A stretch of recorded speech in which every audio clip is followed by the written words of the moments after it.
મુખ્યમંત્રીએ સ્કૂલ મામલે હાઈકોર્ટમાં શાળાની અરજી પર સુનાવણી. શાળા તપાસમાં સહકાર ન આપતી હોવાની કરાઈ રજૂઆત. અમુક દસ્તાવેજોને શાળાએ ડીઓને સોંપ્યા ન હોવાનો પણ દાવો. શાળા ફી રોકડમાં લેતી હોવાનું પણ સરકારી વકીલે કોર્ટને જણાવ્યું. બાળકોને મારવા માટે વાલીઓ શાળામાં મોકલતા નથી. હાઈકોર્ટ તરફથી આ કહેવામાં આવ્યું છે. ડીઓ દ્વારા શાળાનું મેનેજમેન્ટ હસ્તક લઈ નવા એડમિશન પર લગાવી છે રોક. કેસની આગામી સુનાવણી 10 ફેબ્રુઆરીએ હાઈકોર્ટમાં હાથ ધરાશે. જૂનાગઢ કલેક્ટર કચેરી ખાતે જિલ્લા સંકલન સમિતિની બેઠક યોજાઈ. ઇન્ચાર્જ કલેક્ટર અને કમિશનર તેજસ પરમારની અધ્યક્ષતામાં બેઠકનું આયોજન કરાયું હતું. વિસાવદરના ધારાસભ્ય ગોપાલ ઇટાલિયાએ પોતાના મત વિસ્તારના અનેક પ્રશ્નો રજૂ કર્યા. બેઠક બાદ ગોપાલ ઇટાલિયાએ કોન્ટ્રાક્ટરો અને અધિકારીઓ પર કર્યા પ્રહાર. કહ્યું, કોન્ટ્રાક્ટરો સરકારના બોસ બની ગયા છે. અધિકારીઓ વર્ષો સુધી નોટિસ રમ્યા કરે છે. એક લેવલે કોન્ટ્રાક્ટરો અને એક લેવલે અધિકારીઓ છે એ સરકારના બોસ બની ગયા છે. કોન્ટ્રાક્ટરો સરકારથી ઉપર છે અને અધિકારીઓનું કોઈ માનતું નથી. અધિકારીઓ નોટિસની ગેમ રમ્યા કરે છે. ગામને એનો હક નથી મળતો, લોકોને એનો હક નથી મળતો ને નોટિસ વર્ષો સુધી નોટિસની રમત ચાલે છે. કંઈક થોડી ગંભીરતા આવે એવા અમારે આશા રાખીએ છીએ. ગાંધીનગર કમલમ ખાતે વીબી જીરામજી બિલ અંગે ભાજપની યોજાઈ કાર્યશાળા. આ કાર્યશાળામાં પ્રદેશ પ્રમુખ જગદીશ વિશ્વકર્માની અધ્યક્ષતામાં જોવા મળી, જેમાં જિલ્લા પ્રમુખો, મહામંત્રીઓ, ધારાસભ્યો અને સાંસદ સભ્યો ઉપસ્થિત રહ્યા. આ બેઠકનો મુખ્ય ઉદ્દેશ મનરેગાના અપગ્રેડેડ વર્ઝન વીબી જીરામજી બિલ અંગે કાર્યકરોને માહિતગાર કરવાનો અને તેને ગ્રાઉન્ડ લેવલ સુધી પહોંચાડવાનો છે. આ પ્રસંગે ભાજપના પ્રવક્તા ડોક્ટર અનિલ પટેલે જણાવ્યું હતું કે કોંગ્રેસ હંમેશા લોક ઉપયોગી યોજનાઓનો વિરોધ કરે છે, પરંતુ આ નવું બિલ મનરેગાની ત્રુટીઓને સુધારીને તૈયાર કરવામાં આવ્યું છે. મનરેગાની યોજનાનું આ અપગ્રેડેડ વર્ઝન છે વીબી જીરામજી. અને મનરેગા જે એક્ટ 2005નો બનેલો હતો એના સંદર્ભમાં એનું અપગ્રેડેશન છે. અને એમાં જે ત્રુટીઓ રહી ગઈ હતી એ ત્રુટીઓ વાસ્તવમાં સુધારીને સરકારે વીબી જીરામજી યોજના ડિક્લેર કરી છે.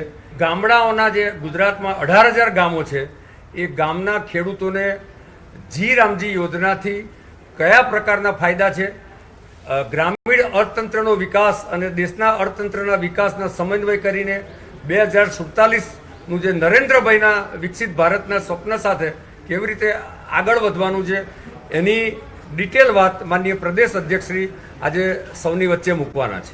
કોમ્પ્લેક્સની બોયઝ હોસ્ટેલ બની વિવાદનું કેન્દ્ર. હોસ્ટેલના રૂમમાં અધિકારી અને વિદ્યાર્થીઓ વચ્ચે ઘર્ષણ. વિડીયો સોશિયલ મીડિયા પર વાયરલ થતા ખળભળાટ મચી ગયો છે. વિડીયોમાં હોસ્ટેલના રૂમમાં સામાન વેરવિખેર થયેલો જોવા મળ્યો. ખેલાડીએ વિડીયો બનાવી કોચ અને સત્તાધીશો પર કર્યા આક્ષેપ. જિલ્લા રમત વિકાસ અધિકારી પર ખેલાડીના ગંભીર આક્ષેપ. અધિકારીને અન્ય કોચ દારૂ પીધેલી હાલતમાં હોવાનો આક્ષેપ. ચિક્કાર દારૂ પીને રૂમમાં ઘૂસી આવ્યા હતા. વિદ્યાર્થીએ કહ્યું છે કે અધિકારીએ ચેકિંગના નામે માર માર્યો છે. વિદ્યાર્થીઓનો આક્ષેપ છે કે ગંભીર રીતે માર મારી મેન્ટલી ટોર્ચર કરાયા છે. તમામ લોકોનું બ્લડ ટેસ્ટ કરાવવા વિદ્યાર્થીઓએ માંગ કરી છે.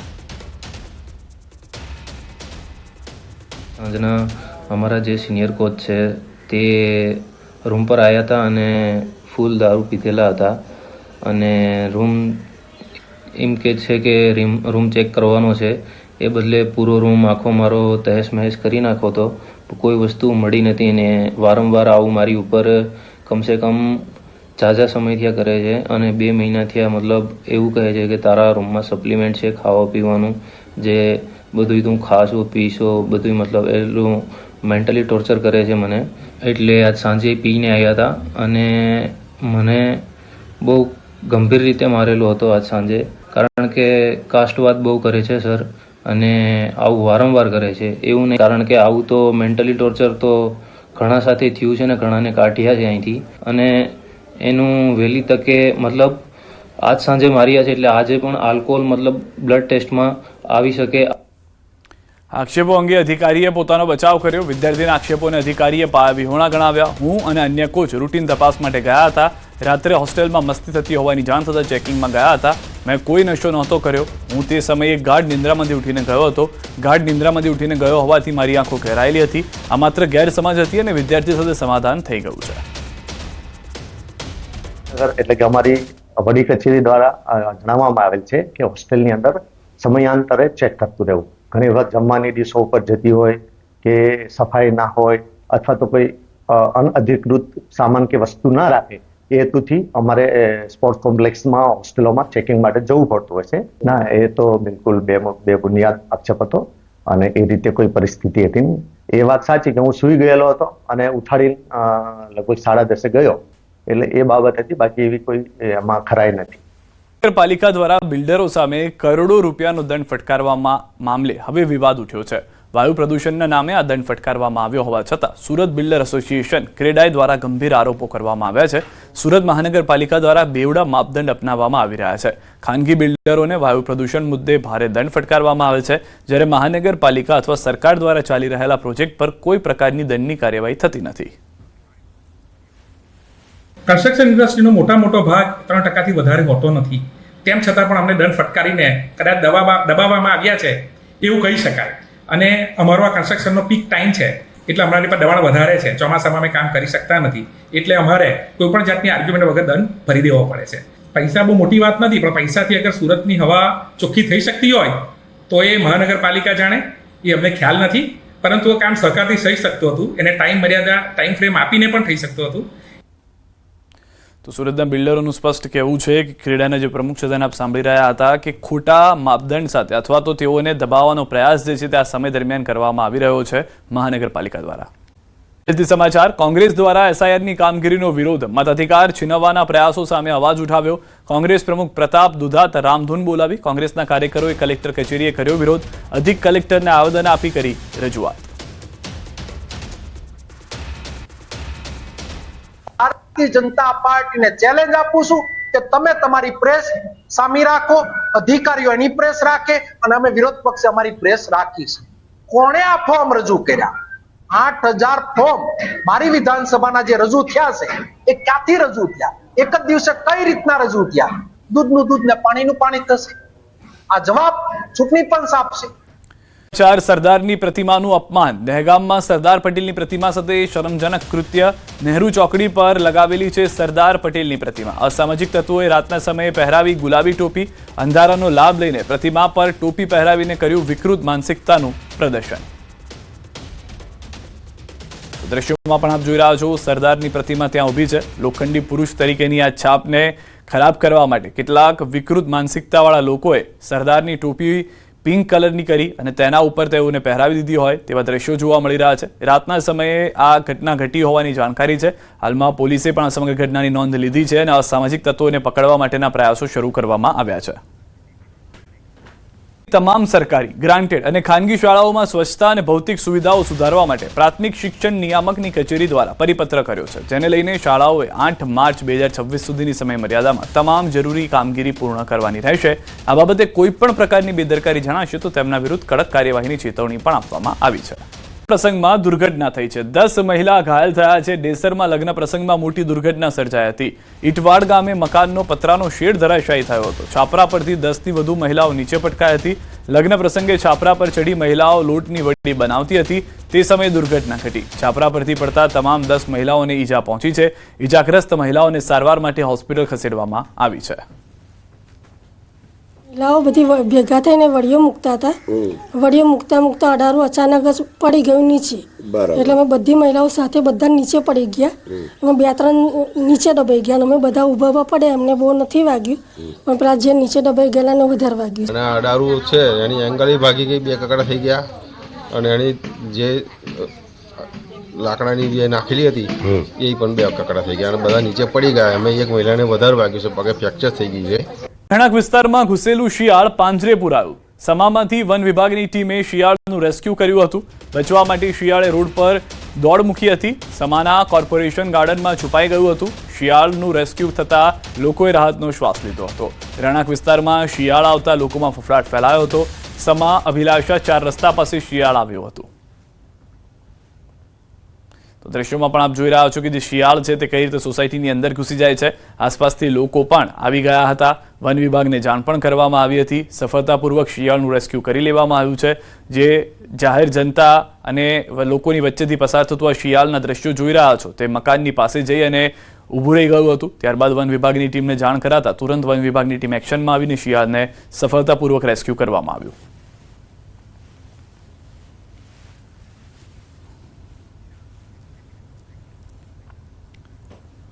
વડોદરા જિલ્લાના કરજણમાં ક્રૂરતાની હદ પાર કરતી ઘટના સામે આવી છે. ચોરભુજ ગામે રાત્રિ દરમિયાન નિર્દયતાપૂર્વક મગરને લાકડી વડે માર મારી મોતને ઘાટ ઉતારવામાં આવ્યો અને બાદમાં તળાવમાં ફેંકી દેવાયો. મગરને માર મારતો વિડીયો સોશિયલ મીડિયામાં વાયરલ થયો, જે બાદ વન વિભાગ હરકતમાં આવ્યું અને વિડીયોના આધારે આરોપીઓને ઓળખી કાર્યવાહી શરૂ કરી છે.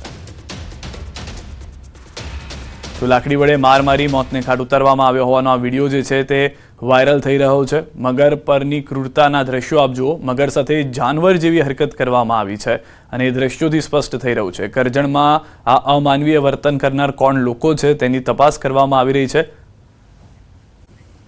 ટ્રેન ઉથલાવવાનો પ્રયાસ કરાયો. ચિત્તલ અને ખીજડીયા વચ્ચે રેલવે ટ્રેક પર અજાણ્યા શખ્સોએ પથ્થરો અને ફેન્સિંગનો પોલ મૂકી ટ્રેન ઉથલાવવાનો પ્રયાસ કર્યો. ભાવનગર પોરબંદર પેસેન્જર ટ્રેન પસાર થતી વખતે સામાન્ય અવાજ સંભળાતા ટ્રેનના પાયલટે સમય સૂચકતા દાખવી ટ્રેન રોકી દીધી હતી, જેના કારણે મોટી દુર્ઘટના ટળી હતી. ઘટનાની જાણ થતાં railway police, centre IB, dog squad અને સ્થાનિક પોલીસની ટીમો દોડી આવી. સમગ્ર મામલે તપાસ શરૂ કરવામાં આવી છે. તો હાલમાં અમરેલીના દ્રશ્યો આપ જોઈ રહ્યા છો તે પ્રમાણે ખૂબ જ એક મોટી દુર્ઘટના થતા બચી ગઈ છે. સદનસીબે વધુ માહિતી ન્યૂઝ 18 સંવાદદાતા રાજન અમારી સાથે જોડાઈ ગયા છે. રાજન, એક ગંભીર અકસ્માત અથવા તો ગંભીર સાજિશ હતી જેને નિષ્ફળ કરવામાં સફળતા મળી ગઈ છે, જે લોકો પાયલટ હતો તેની સતર્કતાથી. બિલકુલ સિદ્ધાર્થ, આમ તો આ ઘટના ગત રાત્રિની છે, પરંતુ આ સવારથી પ્રકાશમાં આવી છે અને ચિત્તલ અને ખીજડીયા વચ્ચે જે રેલવે ટ્રેક છે તેના પર અવરોધ ઉભો કરવાનો પ્રયાસ કરવામાં આવ્યો હતો. પાયલોટની સમય સૂચકતાના કારણે અકસ્માત રોકી દેવામાં આવ્યો છે, પરંતુ આવી હરકત કરનાર વ્યક્તિઓને શોધવા માટે પોલીસ, આઈબી અને ડોગ સ્ક્વોડની ટીમ કામે લાગી છે. સદનસીબે આ સમગ્ર દુર્ઘટના છે અત્યારે હાલ ટળી ગઈ છે. સિદ્ધાર્થ, આભાર રાજન સમગ્ર માહિતી બદલ. તો હાલમાં મોટી દુર્ઘટના થતા ટળી ગઈ છે, પરંતુ આઈબી, પોલીસની ટીમ, રેલવે પોલીસ જે છે તે પણ કામે લાગ્યા છે કે કોણ વ્યક્તિ છે, કેટલા લોકો તરફથી આ સાજિશ કરવામાં આવી છે. બેફામ EMTS નું કેર દેખાયો છે. બેફામ EMTS 3 વાહનોને અડફેટે લીધા છે. ગોતા સિરામિક માર્કેટ પાસે અકસ્માત. સીસીટીવીમાં કેદ સ્કૂલ વાન, રિક્ષા અને ટેમ્પોને EMTS બસે મારી ટક્કર. અકસ્માતમાં 2 લોકોને ઈજા પહોંચી છે.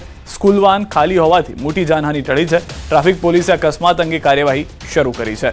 તો હાલના જે દ્રશ્યો આપ જોઈ રહ્યા છો, બેફામ EMTS નો જે આતંક છે તે હજી પણ યથાવત જોવા મળી રહ્યો છે. વધુ માહિતી સમગ્ર ઘટનાને લઈને મેળવીશું. ઋત્વિજ અમારી સાથે જોડાઈ ગયા છે. ઋત્વિજ, સમગ્ર ઘટના શું ઘટી હતી? જે રીતે EMTS છે એ બ્રેક ફેલ થઈ હતી કે પછી ડ્રાઈવરની ભૂલ છે આમાં? સિદ્ધાર્થ, તપાસનો વિષય છે. હાલમાં ટ્રાફિક પોલીસ દ્વારા તપાસ કરવામાં આવી રહી છે. મહત્વની બાબત એ છે કે જ્યારે આ સ્કૂલ વાન છે તે ગોતા સિરામિક માર્કેટ પાસે ઉભી હતી, તે દરમિયાન પૂરપાટ ઝડપે જે EMTS બસ આવી હતી અને બસ ચાલકે અચાનક જ પોતાના સ્ટીયરિંગ પર કાબુ ગુમાવ્યો હતો અને તેને સૌપ્રથમ જે સ્કૂલ વાન હતી તેને ટક્કર મારી હતી અને ત્યારબાદ એક ટેમ્પો અને એક રિક્ષા છે તેને પણ તેને અડફેટે લીધા હતા. સદનસીબે કોઈ પણ પ્રકારની ગંભીર જાનહાની જોવા મળી ન હતી, પરંતુ આ ઘટનાની અંદર 2 વ્યક્તિઓને ઈજા પહોંચી છે, જેમને સારવાર અર્થે હોસ્પિટલ ખસેડવામાં આવ્યા છે. જ્યારે સમગ્ર ઘટનાની જાણ ટ્રાફિક પોલીસને થઈ હતી ત્યારે ટ્રાફિક પોલીસ પણ ઘટના સ્થળ પર પહોંચી છે અને હાલમાં આ અકસ્માત કયા કારણોસર સર્જાયો હતો, કયા કારણોસર જે EMTS બસ ચાલક છે તેને સ્ટીયરિંગ પર કાબુ ગુમાવ્યો હતો, તેને લઈને વધુ તપાસ શરૂ કરી છે. જી ઋત્વિજ, આપણી પાસેથી એ પણ જાણવું છે કે સમગ્ર ઘટના જ્યારે ઘટી હતી તો સ્કૂલ વાનમાં બાળકો હતા કે કેમ, તે વિશે કોઈ જાણકારી? અંદાજિત કેટલા વાહનોને અડફેટે લીધા છે? સિદ્ધાર્થ, એ ખૂબ સદનસીબ વાત કહી શકાય કે જ્યારે આ અકસ્માત સર્જાયો હતો ત્યારે સ્કૂલ વાનની અંદર કોઈ પણ વિદ્યાર્થી હતા નહીં. તે એક ખૂબ જ સારી બાબત છે, કારણ કે જો સ્કૂલ વાનમાં કોઈ વિદ્યાર્થી હોત તો મોટી જાનહાની થઈ શકી હોત, કારણ કે જે સીસીટીવીમાં પણ આપ સ્પષ્ટપણે જોઈ શકો છો, ધડાકાભેર EMTS બસ તે સ્કૂલ વાનને અથડાય છે અને ત્યારબાદ અન્ય જે 2 વાહનો છે તેને અડફેટે લે છે. એટલે આખી જે ઘટના છે તે પણ સીસીટીવી કેમેરામાં કેદ થયેલી જોવા મળી રહી છે અને તેના પરથી જ અંદાજ લગાવી શકાય છે કે અકસ્માત કેટલો ગંભીર હોઈ શકે છે. જી આભાર ઋત્વિજ સમગ્ર માહિતી બદલ. મધ્યપ્રદેશના ઉજ્જૈનમાં ફરી ભડકી છે હિંસા. વસંત પંચમી પર બબાલ થઈ છે. 2 જૂથ વચ્ચે અથડામણ થઈ છે. વાહનોમાં તોડફોડ. અજાણ્યા લોકોએ ઘરો પર કર્યો છે પથ્થરમારો. તરાનામાં તોડફોડ થઈ છે. પથ્થરમારો અને આગજનીના 2 જૂથ વચ્ચે અથડામણ બાદ વિસ્તારમાં તણાવ જોવા મળી રહ્યો છે. ગઈકાલે VHP નેતા પર થયો હતો હુમલો. સીસીટીવીમાં જોઈ શકાય છે કે એક હિન્દુના ઘર પર કેટલાક શખ્સો પથ્થરમારો કરી રહ્યા છે. પોલીસે અત્યાર સુધીમાં મુખ્ય આરોપી સહિત 15 લોકોની ધરપકડ કરી લીધી છે. તો હાલમાં મધ્યપ્રદેશમાં બે જૂથ વચ્ચેની અથડામણ જે છે તેના દ્રશ્યો જે છે સીસીટીવી જે છે તે જોવા મળી રહ્યા છે. મુખ્ય આરોપી સહિત 15 લોકોની ધરપકડ કરી લેવામાં આવી છે, જેના પર પથ્થરમારો કરવામાં આવ્યો છે. જે મકાન પર તે કોઈ હિન્દુ વ્યક્તિનું ઘર હોવાની જાણકારી મળી રહી છે. ઉજ્જૈનમાં ફરી વખત હિંસા ભડકતા જ પોલીસ એક્શનમાં આવી ગઈ છે. બંને જૂથ વચ્ચેની અથડામણને લઈને વાહનોમાં જે નુકસાન થયું છે તેને લઈને 15 જેટલા આરોપીઓ છે જેની તુરંત ધરપકડ કરી લેવામાં આવી છે, કારણ કે સીસીટીવીની અંદર તમામના ચહેરા જે છે તે સ્પષ્ટ જોવા મળી રહ્યા છે. અને આ સાથે જ પથ્થરમારાને આગજનીની ઘટનાના દ્રશ્યો આપ જે સમયના જોઈ રહ્યા છો એ દરમિયાન પોલીસ ઘટના સ્થળે હતી. પોલીસે પહેલા શાંતિથી સમજાવવાનો પ્રયાસ કર્યો હતો, પરંતુ મામલો વધુ બિચકતા પોલીસે કાર્યવાહી કરવી પડી હતી. 15 જેટલા લોકોની ધરપકડ કરી લેવામાં આવી હોવાની હાલમાં પ્રાથમિક जानकारी મળી રહી છે. अजय पटवा हमारे साथ न्यूज 18 संवाददाता जुड़ेगा. अजय जी, आपसे जानना चाहेंगे क्या है समग्र जानकारी, ये जो घटना अभी घटी है मध्य प्रदेश में उसको लेकर. ये देखिए, उज्जैन के तराव तहसील का मामला है, जहाँ पर हिंदूवादी संगठन के नेता थे, उनके साथ जो है दूसरे पक्ष के लोगों ने मारपीट की घटना को अंजाम दिया और इसके बाद ये पूरा मामला तनावपूर्ण हो गया और इसके बाद बस स्टैंड पर खड़ी बसों में तोड़फोड़ की घटना की गई और दुकानों में जो है तोड़फोड़ की गई. इसके बाद आरोपियों को पकड़ने की मांग की गई थी, लेकिन पुलिस ने जो है आरोपियों को पकड़ने का 5 आरोपियों को पकड़ लिया था. और इसके बाद सुबह जब जुम्मे की नमाज हुई, नमाज के बाद फिर एक बार से जो है तनाव की स्थिति बिगड़ी और देखते ही देखते क्षेत्र में आगजनी की घटनाएं होने लगी, पत्थरबाजी की घटनाएं होने लगी और अब पुलिस ने जो है टोटल 15 लोगों को पकड़ा है. और इसके बाद अब स्थिति सामान्य होती नजर आ रही है, तो पुलिस अब सख्ती से पत्थरबाजों पर कार्रवाई करती नजर आ रही है.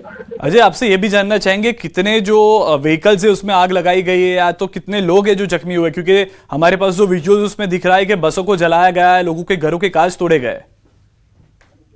ये देखिए, एक बस में आग लगाई गई है, बाकी 14 बसों में जो है तोड़फोड़ की घटना को अंजाम दिया गया है और इसके बाद जो कुछ 3.5 कारों को नुकसान पहुंचाया गया है, तो ऐसे करके 2 दर्जन के आसपास जो है गाड़ियों को नुकसान पहुंचाएगी.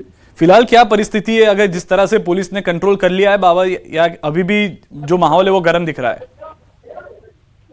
देखिए, अब स्थिति जो है सामान्य होती नजर आ रही है. पुलिस प्रशासन जो है लगातार कार्रवाई कर रहा है और अभी जो है 15 लोगों पर जो है कार्रवाई हो चुकी है. कल 5 लोगों को पकड़ा था पुलिस ने और 10 लोगों को अभी पुलिस ने जो है हिरासत में लिया है और उनको थाने ले गए हैं. तो ऐसे पुलिस का ये कहना है कि जो सीसीटीवी फुटेज है उनके आधार पर लोगों को चिन्हित किया जा रहा है. चिन्हित करने के बाद आगे की कार्रवाई की जाएगी. और ये वीएचपी के नेता का भी कुछ नाम आ रहा है, उसको लेके कोई जानकारी है आपके पास? देखिए, जो वीएचपी के जो नेता थे उनके साथ जो राम मंदिर के यहाँ खड़े हुए थे, उसी दौरान उनके साथ मारपीट की घटना हुई है और मारपीट की घटना के बाद वे घायल हो गए थे. घायल होने के बाद उज्जैन रेफर किया गया, यहाँ पर उनको उपचार दिया जा रहा है. लेकिन जिस तरीके से जो सोहेल ठाकुर थे वे सिर्फ मंदिर के पास खड़े हुए थे, इसी दौरान दूसरे पक्ष के लोग आते हैं और उनसे बातचीत करते हैं और इसी दौरान उनमें विवाद होता है और विवाद इतना बढ़ जाता है कि जो सोहेल ठाकुर है उनके खून तक जो है उनके माथे से निकलने लगता है, उनकी चोट पहुंचती है और इसी दौरान उन्हें अस्पताल लेकर जाया जाता है. इसके बाद पूरे देश में तनावपूर्ण स्थिति हो जाती है. जी अजय, आपसे आखिरी सवाल ये भी जानना था कि जिस तरह से पुलिस ने अभी जो कार्यवाही की हुई है, क्या ये माहौल को शांत रखने के लिए और पुलिस फोर्स या और कोई कार्यवाही की जा सकती है पुलिस की तरफ से, कोई जानकारी? देखिए, जिस तरीके से जो शांतिपूर्ण तरीके से आज पूरा दिन था, बात कल की रात भी पूरी शांतिपूर्ण तरीके से की, लेकिन जुम्मे की नमाज होने के बाद से ही हालात बिगड़े और इसके बाद पुलिस अब जो है सीसीटीवी वीडियो के आधार पर चिन्हित कर लोगों पर कार्रवाई करने की बात करेगी. जिन लोगों ने भी शहर की फिजा बिगाड़ने की कोशिश की है उसके खिलाफ जो है अब सख्त कार्रवाई की बात की जा रही है. જી શુક્રિયા અજય સારી જાણકારી કે લીધે. તો હાલમાં જુમ્માની જે નમાજ હતી એ પત્યા બાદ 15 જેટલા લોકોનું ટોળું આવે છે, હુમલો કરી દે છે. હિન્દુ વ્યક્તિ કે જે તેમના ઘરમાં હતા તેમના ઘર ઉપર આ હુમલો કરવામાં આવ્યો હોવાની જાણકારી પ્રાથમિક મળી રહી છે.